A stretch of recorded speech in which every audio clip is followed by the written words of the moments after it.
శ్రీ గురుభ్యో నమః. బ్రహ్మపురాణాన్ని అనుసరించి వైవస్వత మన్వంతరంలో అత్రి, వశిష్ఠుడు, కశ్యపుడు, గౌతముడు, భరద్వాజుడు, విశ్వామిత్రుడు మరియు జమదగ్ని అనేటువంటి మహానుభావులు సప్తఋషులుగా ఉన్నారు.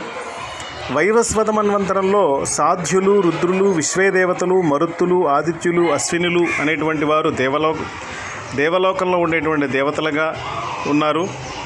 వైవస్వత మనువుకి ఇక్ష్వాకుడు మొదలగు మహాత్ములైనటువంటి 10 మంది తనయులు కలిగారు.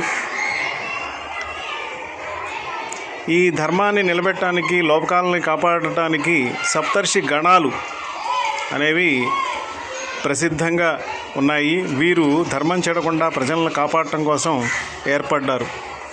ఈ మన్వంతరం గడిచిపోగానే సప్తర్షి గణంలో వారు ధర్మ వ్యవస్థ, లోకరక్షణం అనేటువంటి కర్మలని నిర్వహించిన తర్వాత శాశ్వతమైనటువంటి బ్రహ్మలోకానికి వెళ్ళిపోతారు అని మనకి చెప్పబడింది.